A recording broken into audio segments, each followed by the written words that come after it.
గ్రహించండి దయచేసి.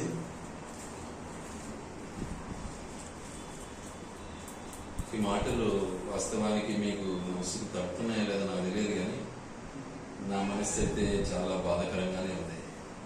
ఇవి మామూలు మాటలు కావు. ఎందుకంటే ఆయన అంటున్నటువంటి మాట ఏంటంటే చాలా చక్కగా అంటున్నాడు. వారు తండ్రిని నన్నును, మా నాయనో నన్ను, తండ్రిని నన్నును ఏం చేయలేదంట తెలుసుకొనలేదు గనుక ఎలాగూ చేయదు. సరే, తండ్రిని తెలుసుకోలే, కుమారుని తెలుసుకోలే. తెలుసుకుంటే ఆ ప్రకారం నడుస్తారు కదా. అదే పాత నిబంధన అంతా అదే. తండ్రిని గ్రహించలే, కనీసము ఇప్పుడైనా గ్రహిస్తారని కొడుకును పంపదే, కొడుకును కూడా గ్రహించలే. కొన్ని మనమైనా గ్రహిస్తున్నామా? అన్నిలో మనమైనా గ్రహిస్తున్నామా? వింటున్నాం, మాకు తెలుసు అంటున్నాం, కానీ అనుసరించడంలే. మన బ్రతుకలు ఆగిపోయింది. ఆలోచించండి ఒకసారి. ఆయన రాకడ సమీపిస్తా ఉందండి. ఆయన సమయం ఆసన్నమైంది. ఆయన అంటున్నటువంటి మాట, నన్ను గ్రహించలే, నా తండ్రిని కూడా గ్రహించలే. వాళ్ళు అంటున్నటువంటి మాట యేసు ప్రభువుని పట్టుకొని అంటారు ఒక మాట. చూడండి దయచేసి 8వ అధ్యాయం, యోహాను సువార్త 8వ అధ్యాయం 19వ వచనం చదువుకుందాం. వారు నీ తండ్రి ఎక్కడున్నాడని ఆయనను అడుగగా యేసు, మీరు నన్నైనను నా తండ్రినైనను ఎరుగరు, నన్ను ఎరిగి ఉంటిరా, నా తండ్రిని కూడా ఎరిగి ఉందిరని చెప్పారు. చూసారా ఎంత క్లియర్ గా ఉందండి ఈ మాట. కనీసం నన్ను చూస్తున్నావే, కనీసం నన్ను గుర్తించావా? నేను ఎందుకోసం వచ్చాను, ఏం చెప్తున్నాను గుర్తించావా? నా మాటలు ఎలా ఉన్నాయో గుర్తించావా? నేను చేసే క్రియలు నీకు కనపడటం లేదా?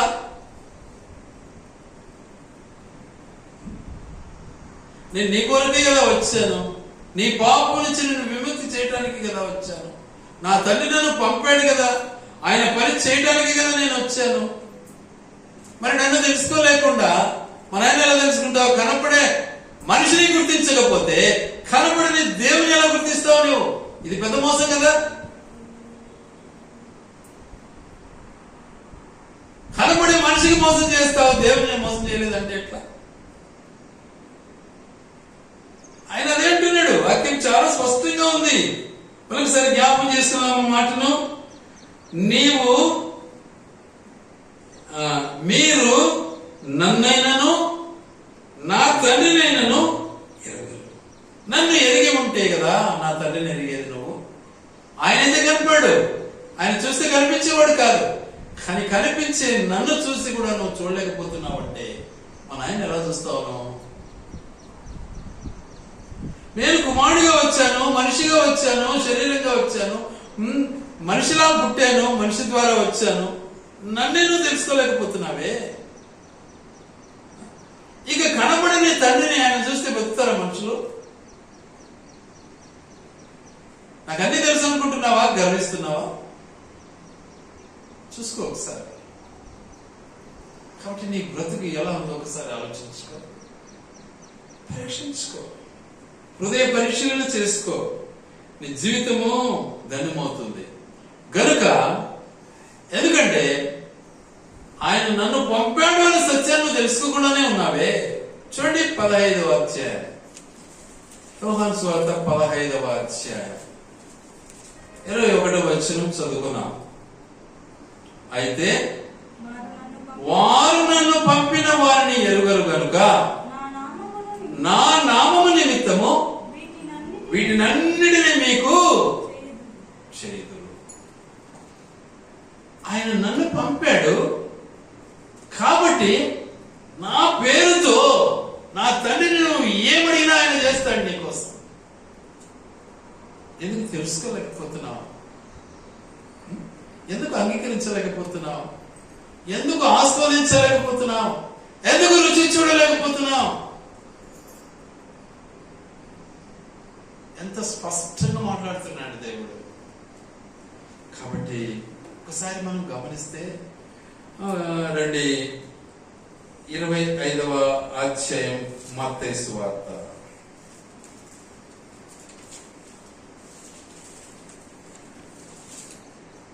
25వ అధ్యాయం మత్తయి సువార్త.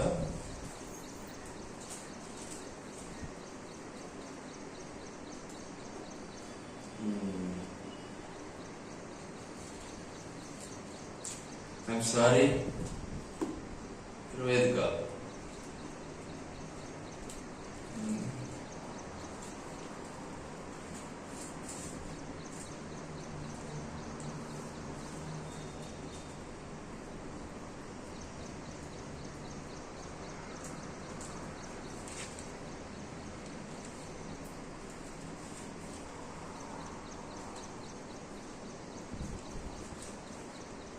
యజమానుడు తన భూమిని కాపులకు గుత్తకిచ్చిపోయాడు.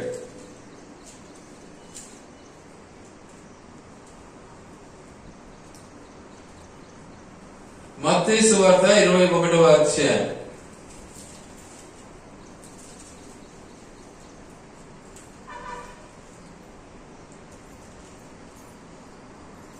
ముప్పై 33వ వచనం చదువుకుందాం. మరి యొక్క ఉపమానం వినుడి. ఇంటి యజమానుడు అక్కడ ఉండెను. అతడు ద్రాక్ష తోట నాటించి దాని చుట్టూ కంచె వేయించి అందులో ద్రాక్ష తోట తొలిపించి గోపురము కట్టించి కాపులకు దాన్ని గుత్తకిచ్చి దేశాంతరము పోయెను. గుత్తకిచ్చాడు, పోయాడు. ఏమిటిది? తోట. బాగా సేద్యం చేశాడు, బాగా దాన్ని తయారు చేసి ద్రాక్ష తోట నాటించి పోయాడు. తర్వాత ఆయన పండ్ల కాలం సమీపించినప్పుడు వచ్చాడు. వచ్చిన తర్వాత ఏం చేశాడు? పండ్లలో తన భాగమును తీసుకుని వచ్చుటకు ఆ కాపుల యొద్దకు తన దాసులను పంపగా ఆ కాపులు అతని దాసులను పట్టుకొని ఒకని కొట్టిరి, ఒకని చంపిరి, మరి ఒకరి మీద రాళ్ళు దువ్విరి. మరలా అతడు మునుపటి కంటే ఎక్కువ మంది ఇతర దాసులను పంపగా వారు వీరిని ఆ ప్రకారమే చేసిరి. చూసారా? ఎవరండి వీళ్ళంతా?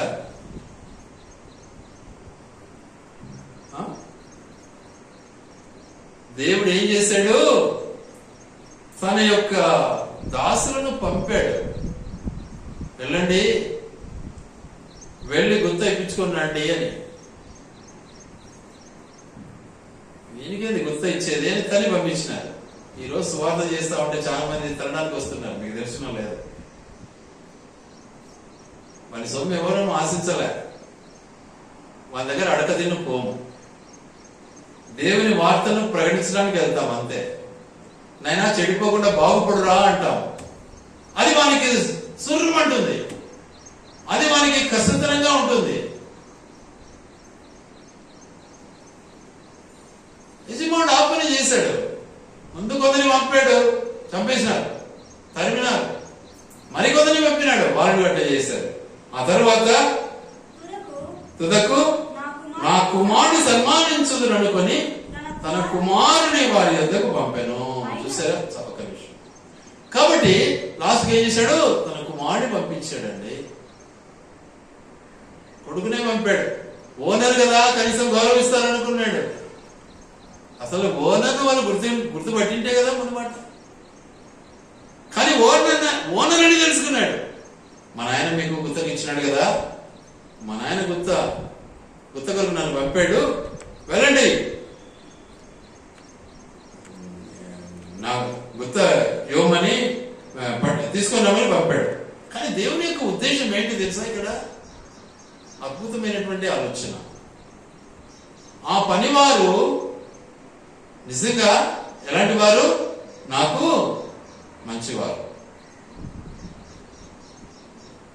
అయితే వాళ్ళని కాపాడాలి. ఆ తర్వాత ఈ గుత్త నాకు అవసరం, వాళ్ళ రక్షణ నాకు అవసరం, వాళ్ళ మంచితనం నాకు అవసరం. మరి నువ్వు ఏం చేస్తావో, ఎలా చేస్తావో? ఇప్పుడు కుమారుడు వచ్చాడు, తండ్రిలాగా తన పవర్ చూపించడానికి రాలే. తండ్రిలాగా పవర్ చూపించండి, అందరినీ చంపేసాడు. పవర్ చూపిలే. వాళ్ళను హట్టు చేయకుండా, వాళ్ళని ఇబ్బంది పెట్టకుండా ఆయన అడగటంలో, ఓహో ఓనర్ కొడుకువా అంటే మీరు చంపేస్తే ఇంకా సరిపోతుంది, ఈ భూమి మందే అవుతుంది అనుకున్నారు. ఈ భూమి శాశ్వతమా? కాదే. కాబట్టి ఏం చేశారు? అప్పుడు అతని పట్టుకొని ద్రాక్ష తోట వెలుపల పడవేసి చంపారు. చూసారా? ఎక్కడ? వెలుపట. ద్రాక్ష తోట అంటే ఎక్కడుంది? ఇజ్రాయేలు. వెలుపట, గవిని వెలుపట ఏం చేసినారు? చంపేసినారు, శిలువకు అప్పగించినారు. నువ్వు నేను ఆ పని చేస్తున్నావు. కుమారుని మనం గ్రహించామా? తండ్రిని మనం గ్రహించామా? కానీ దేవుడు ఎంత దయామయుడుగా మన మధ్యకు వచ్చి మన కొరకు నిజంగా ఆయన తన ప్రాణం ఇచ్చి మనల్ని ఎంతగా ప్రేమిస్తున్నాడు ఒకసారి ఆలోచించు, పరిశీలించుకో ఒకసారి. ఎందుకు నీకు ఇంకా గర్వం? ఎందుకు ఇంకా విరవీగుడు? ఎందుకు తగ్గింపు సంపాదించుకోలే? ప్రభు నమ్మేవా? నమ్మిన జీవితం కలిగి జీవిస్తున్నావా? ఒకసారి నీళ్ళలో మునిగి తేలినలే, టికెట్ దొరికిపోయిందిలే, పోతాను అనుకుంటావేమో. పాపం వాళ్ళు కూడా అదే అనుకున్నారు, అనుకొని నిద్రపోయినారు. అర్థమైందే? వాళ్ళు ఆ మాట అనుకొని నిద్రపోయినారు. చూద్దాం ఆ మాటలు ఒకసారి. 25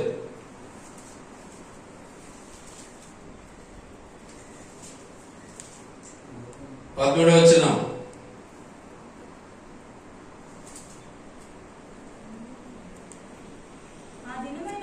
ఆ దినమైనను ఆ గడి అయినను మీకు తెలియదు కనుక ఏం చేయాలా అంటే ఏం చేశారు? వాళ్ళు నిద్రపోయినారు.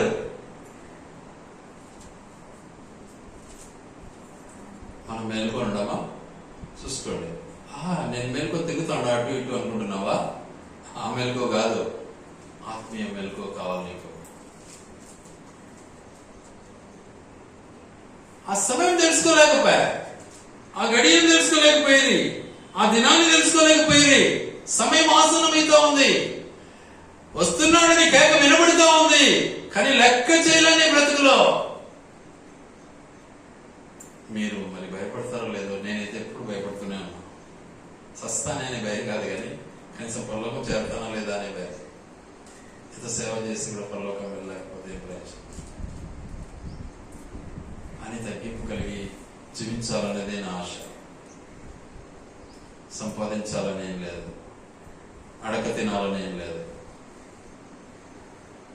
వాడు కానికి లేదు, వీడు కానికి లేదు. పొద్దున చెప్తుంటున్నా కానుక విషయం మీకు చెప్పండి అని వాక్యానుసారంగా దశభాగాలు దేవుడు ఏమన్నాడు? జ్యేష్ఠత్వాన్ని ఏమంటాడు? ప్రథమ ఫలాన్ని ఏమన్నాడు? ఆ తర్వాత మరి ఇవ్వాల్సిన కానుకలు ఏమన్నాడు? అంతవరకే. అది మన ఇష్టం. ఇక బైబిల్లోని మాట చెప్పేసాను అంతే. కానీ నేనే అడిగాను మాట మాట చెప్పాను, ఎక్కడ చెప్పాను. కాబట్టి గ్రహించాలి, మనం తెలుసుకోవాలి. ఎందుకంటే మెలకు మనకు లేదు, నిద్రపోతున్నాం. కాబట్టి ఏమైపోతున్నామో విడవబడుతూ ఉన్నాము. ఆలోచించుకోండి ఒకసారి. దేవుని పనిలో ఎలా ఉన్నావో, నేను దేవుడు అంటే ఎంత జాగ్రత్త కలిగి ఉన్నావో, దేవుడు అంటే ఎంత మెలకు కలిగి ఉన్నావో ఒక్కసారి ఆలోచించుకో. ఈ బ్రతుకులు ఒక్కసారి పరిశీలించుకో. ఎందుకంటే ఆయన రక్తాలకు పాలు పొందాలి కదా. ఆయన నిద్రపోయేవాడు కాదు. ఇజ్రాయేల్ దేవుడు కునుకడు, నిద్ర. మరి ఇజ్రాయేలీయుడు నిద్రపోతూ ఉంటాడా? నిద్రపోమని చెప్పినాడా? మెలకువగా ఉండు అన్నాడు. మెలకువగా ఉండు. నిద్రపోతే పరిస్థితి ఏంటో తెలుసా? అసలు ఏమైతుంది? ఎక్కువ నిద్ర వల్ల ఏమైతుంది మనకు? ఆడ ఉంది కదా వాక్యం, అది ఎక్కడ ఉంది కదా, చెప్పర్లే మీరు. సామెతలు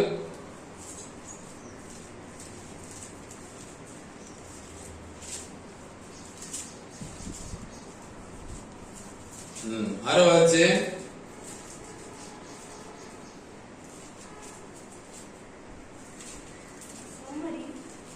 11. కరెక్ట్, ఎక్కడి నుంచి ఉంది అని ఫైనల్ రిజల్ట్ చెప్పేశారు ఒకటేసారి. 11 వచ్చిన, అందుచేత దోపిడిగాడు వచ్చినట్లు దారిద్ర్యం మీదకు వచ్చును, ఆయుధదాడు వచ్చినట్లు లేమి, లోపం, లేమి పరిగెత్తా వస్తుంది. నిద్రపో, ఎంతసేపు నిద్రపోతావు నీ ఇష్టం.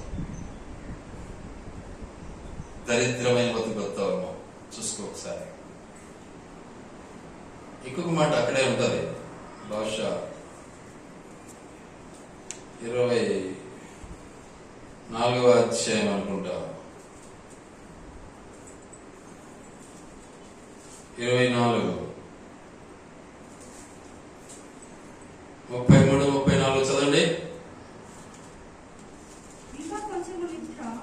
రోజు నిద్రపోని అవుతారు. ఇంకా వచ్చేమన్నా పండుకొని నన్ను వచ్చే పండుకొని ఏమో తొందర.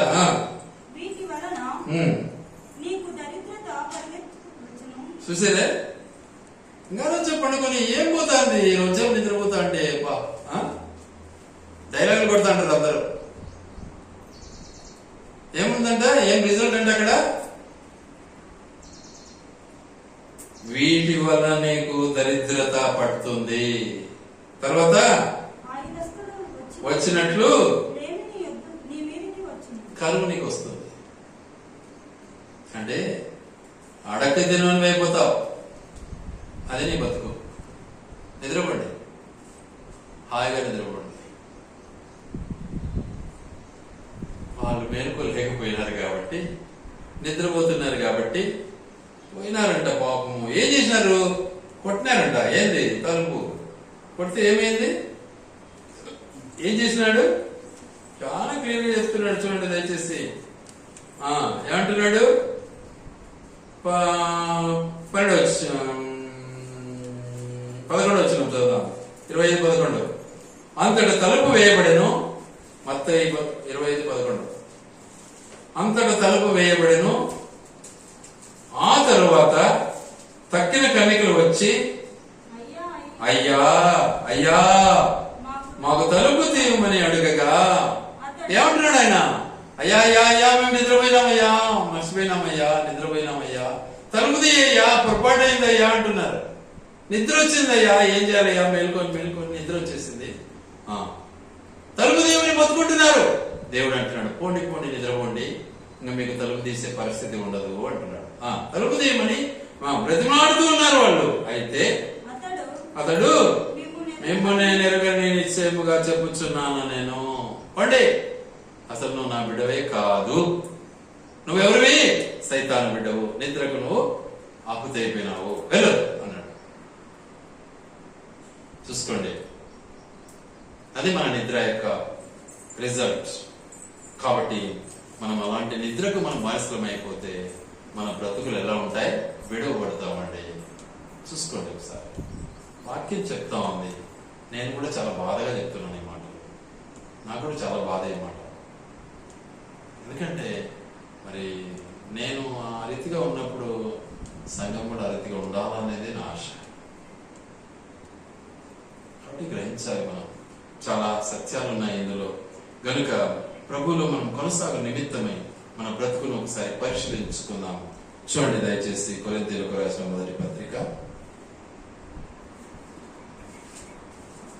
11వ అధ్యాయము 25, 26 వచనాలు చదువుకుందాం.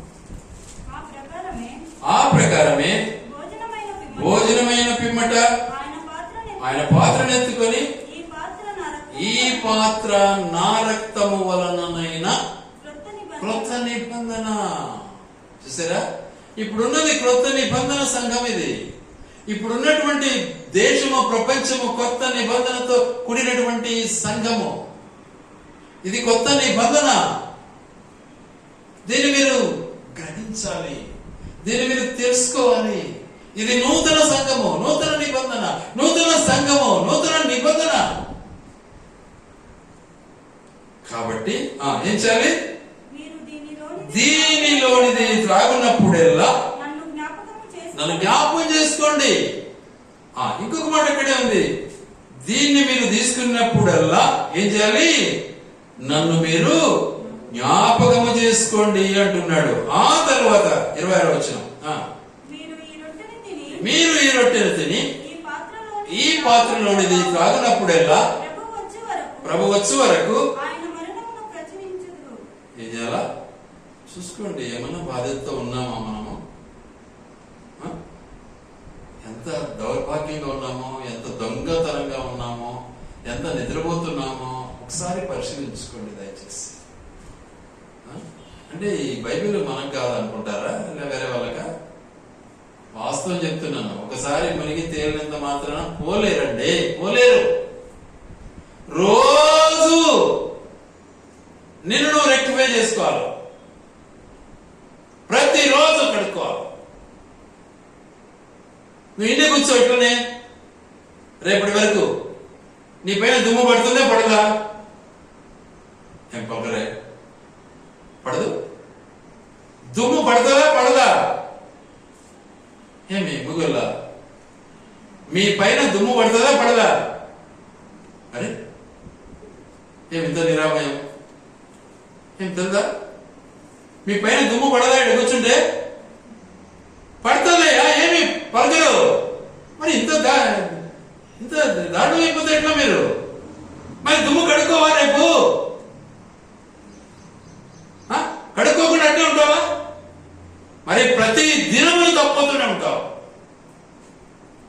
ప్రతి దినమును తప్పుడు వేస్తూనే ఉంటావు. ప్రతి దినము నువ్వు పరిశీలించుకో, ప్రతి దినము నేను కడుక్కో. అలా కడుక్కోలేదో నీవు నిద్రమత్తువే.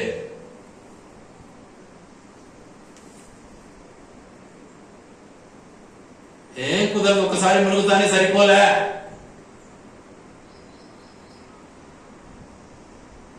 మన అందరి కొరకు ఆయన ప్రాయశ్చిత్తం చేశాడు తన రక్తాన్ని. కానీ మనం ఏం చేయాలి? ఇప్పుడు ప్రతి దినము మనల్ని ఏం చేసుకోవాలి? మనము సెపరేట్ చేసుకోవాలి. ఒకసారితో సరిపోదండి, గంట కూడా చెప్తున్నాను నేను. అందుకే ప్రతి దినము నేను కడుక్కోవాలి. అలా కడుక్కోకపోతే నువ్వు పరలోక రాజ్యానికి అరుగునివి కాదు, అరుగురాలివి కాదు. అందుకే వాక్యం సెలవిస్తా ఉంది. అంటున్నాడు 26లో, ప్రభు వచ్చు వరకు ఆయన మరణమును.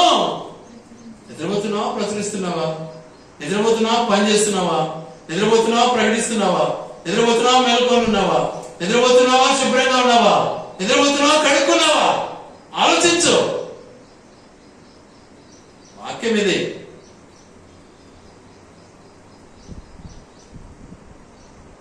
కాబట్టి మన బ్రతుకును ఒకసారి పరిశీలించుకుందాం, మనల్ని మనం పరీక్షించుకుందాం. అందుకే అంటాడు ప్రతి మనిషి 28లో ఏమంటాడు?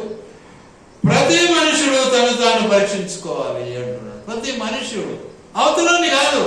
ఎక్కువ మనం అవతలను చూసి దానికి ప్రయత్నిస్తామండి. నీచమైన బ్రతకండి ఇది. అవతలని ఏంటి నువ్వు చూసేది? నిన్ను నువ్వు కడుక్కోకుండా అవతలని ఏది చూస్తావు? ఎప్పుడు చూసినా నీ బ్రతుకు నీచమైన బ్రతకది. నిన్ను నువ్వు కడుక్కో. ఎందుకు కడుక్కోవు? నువ్వు పరిశుద్ధ గ్రంథం నేర్పించలేదండి. అవతలని నీ చేత కాలు కడగను. ప్రతి ఒక్కరిని కడగడానికి యేసు ప్రభు రక్తం కార్చాడు. నువ్వు కడుక్కున్నావా? నీ బ్రతుకును నువ్వు పరిశీలించుకున్నావా? ఎప్పుడు అవతలని చూస్తా అంటాడు. ఎప్పుడు వాడు వాడు అది వాడు. ఎంత నీచమైన బ్రతుకండి అది.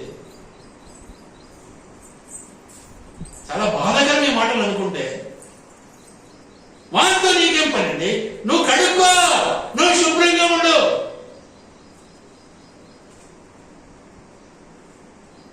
కాబట్టి మన బ్రతుకును మనం సరి చేసుకోవాలండి. ఒకటి మనం సరి చేయలేము, మన చేత కాదు. కానీ ఒకటి చేయాలి, యేసుక్రీస్తును ప్రకటించడం మన పని. ఆ పని చేయాలా, ఏ పని చేయాలా? నువ్వు ఎట్ట పోతావు పైకి? ప్రకటించే పని చేయవు, కడుక్కునే పని చేయవు, నువ్వు పరలోకానికి ఎట్టబోతావంటే ఏంది?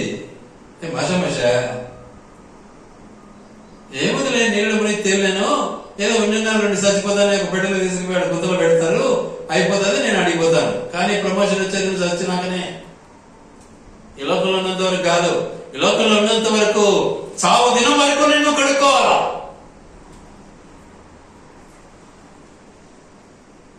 మనకి ఇంకా గొప్ప అధికారం ఇచ్చాడు దేవుడు, మనకు రక్తం కార్చాడు.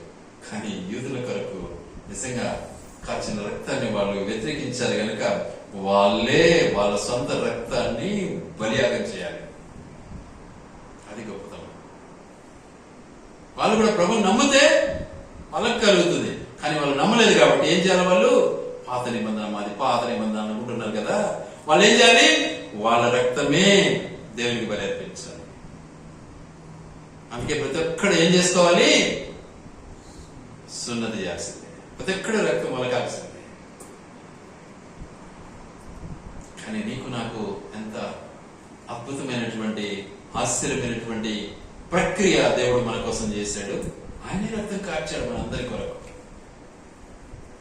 కనీసం కడుక్కోవడం మన చేత కాకుండా ఎట్లా? అయిపోయిందిలే, నేను మునిగి తేలినలే అనుకుంటుంటారు చాలా మంది. సున్నా, చాలా క్లియర్ చెప్తున్నా, పాస్ నేను అడుక్కోండి పై.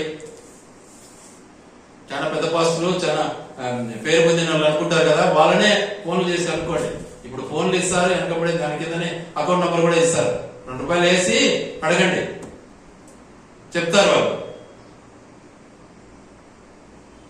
నేను చెప్పింది ఏమైనా రాంగ్ ఏమో, చాలా క్లియర్గా చెప్తున్నా.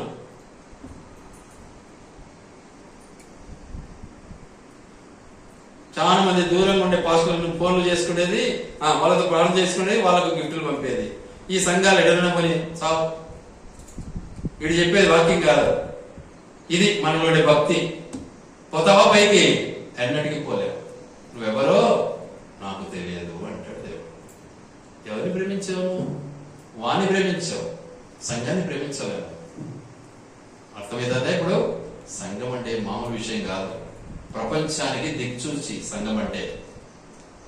సంఘం అంటే మామూలు అష్టమషి కాదు. వెన్నెముక సంఘం అంటే క్రైస్తవ జీవితానికి. అట్టి సంఘానికి కలంకం.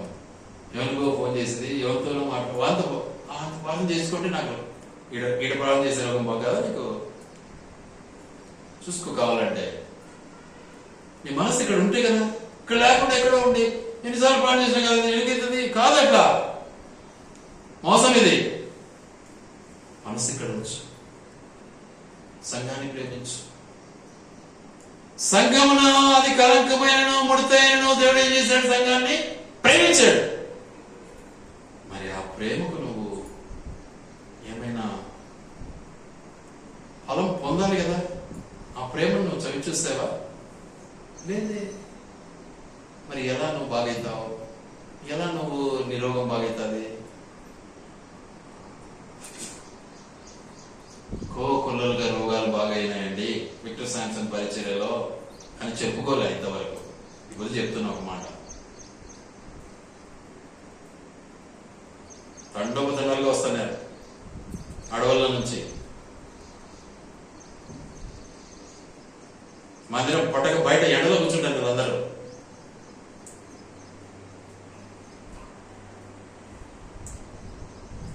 మనకు నమ్మకం కావాలా, విశ్వాసం కావాలా? అది లేకుండా ఎట్లా బాగవుతారండి? ఆత్మీయ జీవితాన్ని చెప్పుకోకూడదు. మనం లోకం కోసం ఆత్మీయతను కోల్పోతూ ఉంటాం, అమ్ముకుంటూ ఉంటాం. పిల్లరా, జాగ్రత్త పడాలి.